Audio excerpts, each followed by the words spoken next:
Yo, what's up, guys? Welcome back to Double D Vintage Baseball Cards. Tonight, I'm going to be doing an episode of VR for SammyThunder. He got 700 subscribers.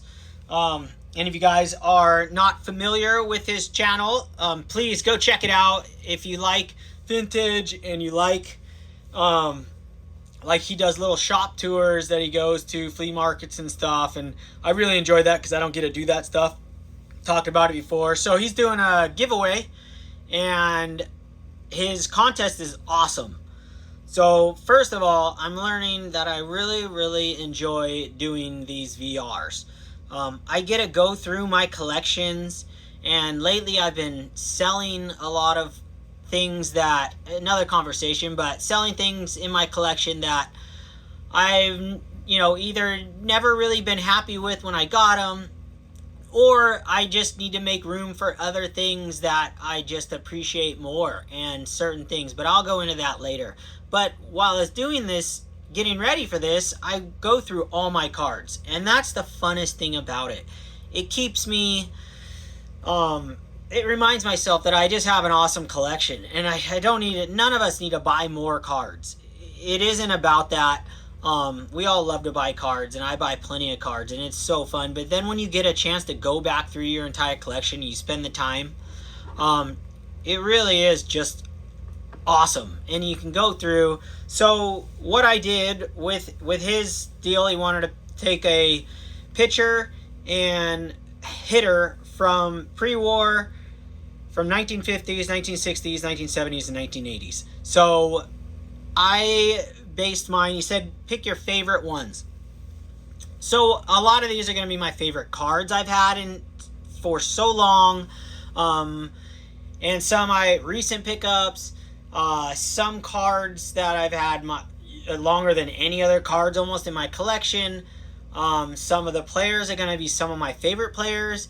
But most of these choices that I chose were a combination of either just cards I wanted to show off or my favorite player. But I'll get into that as I go. So I figure we would start from the oldest to the newest.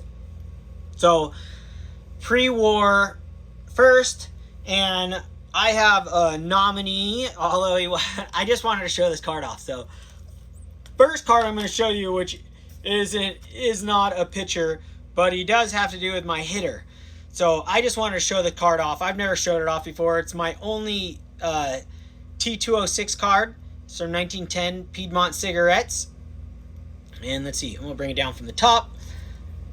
This is my only one. I mean, I actually have my only graded one, I should say. And this is a Miller Huggins. I just love this card. I look at this card. It's always on my wall. I always have it displayed because it's my only T206. People come over and they're like, oh my gosh, that's the sickest card in the world. And I go, yeah, it is super sick, but they think it's worth $1 million. Miller Huggins was the manager for the Yankees, and more importantly, he was the manager for Babe Ruth. So this is my connection, and I read about him years back in so many books about Babe Ruth and about the New York Yankees. So I wanted a card, a Hall of Famer. I think I purchased this year and a half ago, 2 years, something like that. And I fell in love with this card, and I absolutely so glad to have it. So I just wanted to show that off. So super card, and I was going to use him in my pitcher, but he obviously never pitched because he was not a very tall man either.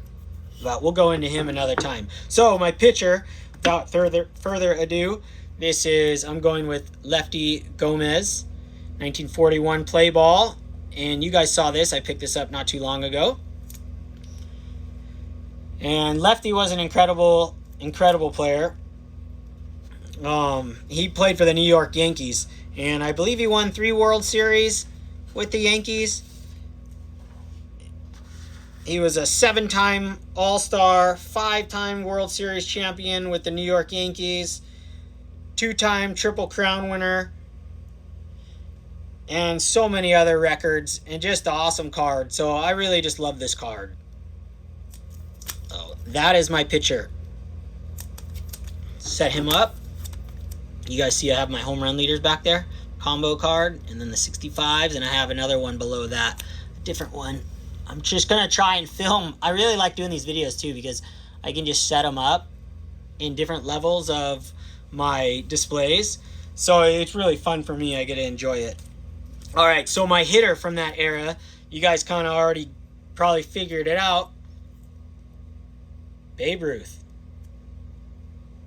This is the 1954 Topps Scoops. Absolutely love this card. I bought this in the flesh from a collector over here. I want to say 3 years ago or 4 years ago. It's just an awesome, awesome card. I absolutely love it. And it's an inexpensive way to collect some Babe Ruth cards.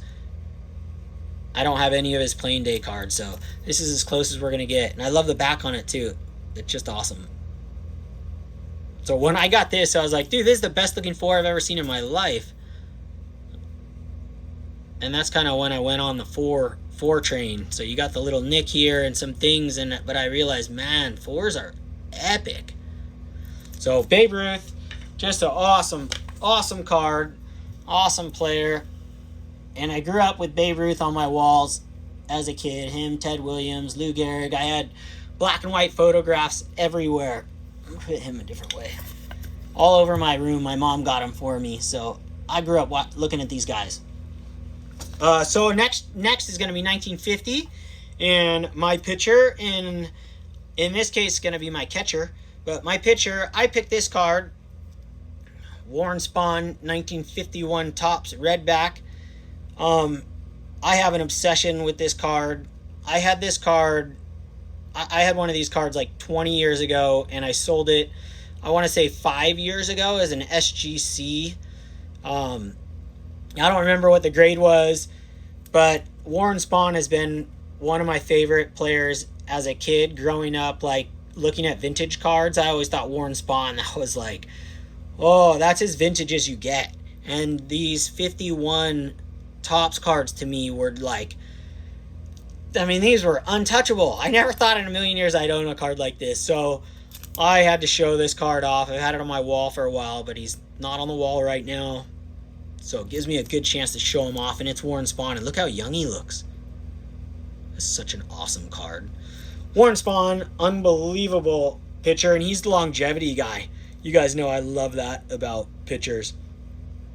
I think he's number 7 or something on the list of most innings ever pitched.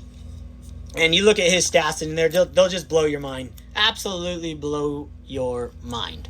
So Warren Spahn, somebody that everybody should collect. His WAR is like over 100, I believe. Or 100. And he's just incredible. So my hitter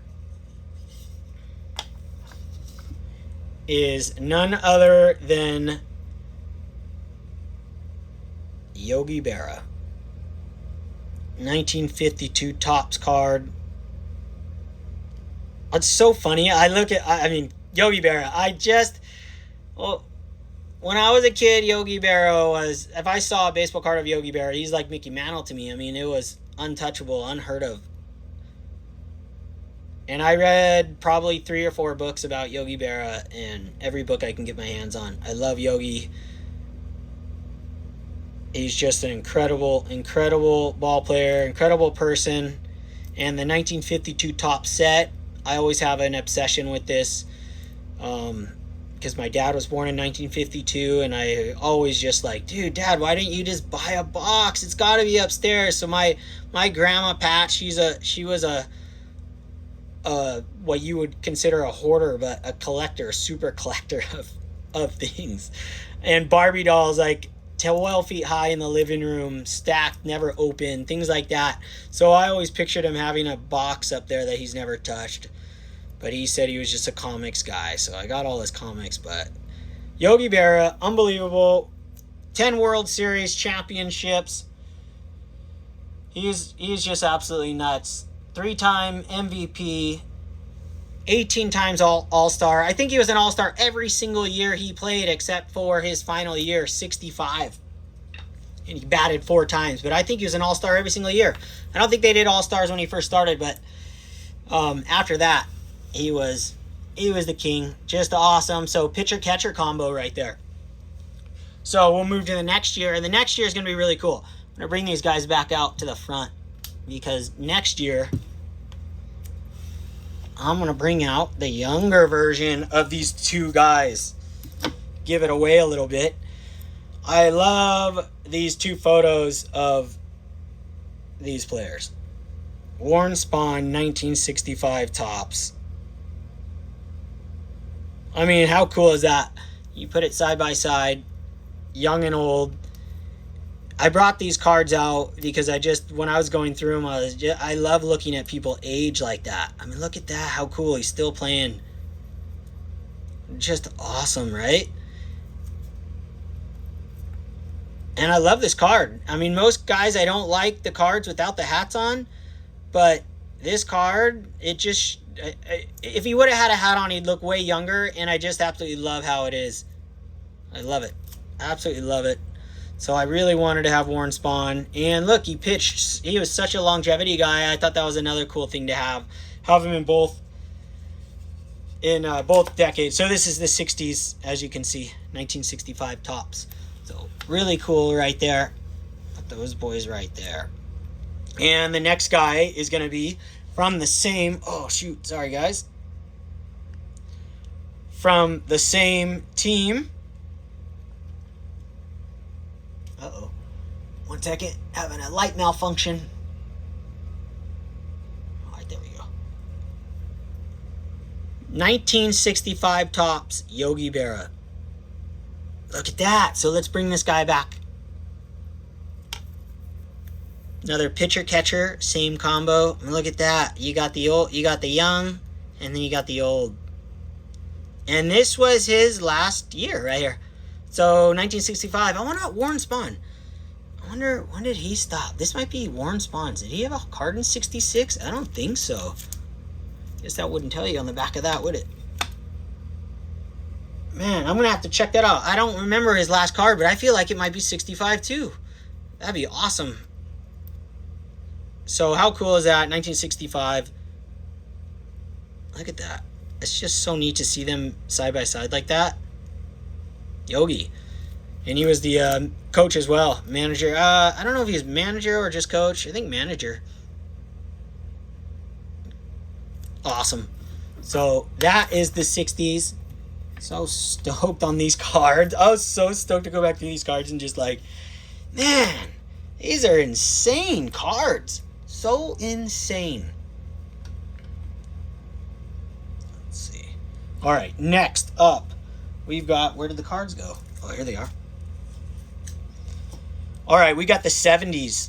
So 70s I based off of cards that I've had in my collection for a long time and players that I absolutely grew up loving. Whether I watched them play or just knew about them because I had their cards. So this is 1974, Nolan Ryan pitching for the Angels.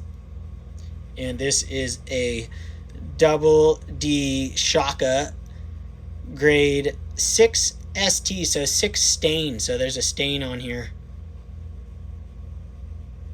I don't know where it is, but I found it when I graded this bad boy.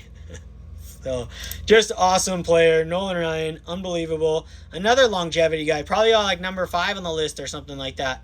He's up there as far as innings pitched. Unbelievable. Nolan Ryan, 1974 tops. In the 70s, just crushed it. I'll move these guys back. Mr. Ryan, putting him in the front. And next up, and I think you guys have seen this card before, but I'm going to show it again. This card's been in my collection forever. This is one of the first, like, nice-looking vintage cards I ever owned. I don't know if I must have traded for this or I bought this when I was a kid. Dave Parker rookie card. And that is graded double D Shaka 7 stain. So, wax stain on the back. Ever since a kid, I always looked at this card and I go, it's crooked. I always knew it was crooked, and it bothered the heck out of me as a kid. I should have paid way more attention to centering, knowing that this card bothered me so much. But I do now. And this stain always bothered me as well, but doesn't bother me. None of it bothers. Nothing bothers me about this card now. It's just awesome. I mean, I've had this thing forever. So I had to show this card off, regardless if I showed it off before. It's a treasure in my collection. Well, I don't have any more. I don't have any more in my stands. So we're going to put him right over top of Yogi, or we'll put him right there. All right, and then the final, 1980s. This is my era. I picked these two players, these two cards, because of growing up. These were the cards that were just awesome. The players were awesome too, but I didn't know a ton about them, just stats on the back of the cards. I didn't watch their games and stuff, but the cards were just awesome. So this 1985 Topps Dwight Gooden. I know it's not his rookie year, but I love this card. Record Breakers card. Something about it. I created this as 7 because that matters. Just an awesome card. And then you can read the back on here, and he's got some crazy strike. I think he had the most strikeouts. Yeah, 245 strikeouts by a rookie. Or he beat Herb's score with 276. Isn't that insane? So awesome. That might be an all-time record. Nah, I don't know. Teenager strikeout record for rookies. Strikeout record for rookies. Just an awesome card. So 1980s, Dwight Gooden. I mean, Dwight Gooden was, you know, growing up for me, Dwight Gooden was, those cards were just awesome. And then the next player, shout out to my buddy, John. Wade Boggs fan. I mean, every time John, you know that I literally think you are Wade Boggs. Every time I see a Wade Boggs card, or my wife knows exactly who you are when I'm watching them. Is that Wade Boggs? Yep, it's Wade Boggs. You morphed into Wade Boggs, just so you know. And I love it. I love your collection. I love watching your videos. So Wade Boggs, I've always been a fan of Wade Boggs. I love his cards. So this bad boy right here is graded an 8. Spectacular card. Had this card forever. Just a fantastic card. So that's my lineup, guys. Or that is my pitcher, hitter, VR for my buddy SammyThunder. So if you guys haven't seen his videos or watched his channel, go check it out. I think you guys would thoroughly enjoy it. And I'll let you guys go since Sammy's got to watch all these, so you can fast forward. It's all good. Double shaka, guys. Thanks for watching, and we'll be with you again soon. Okay, later.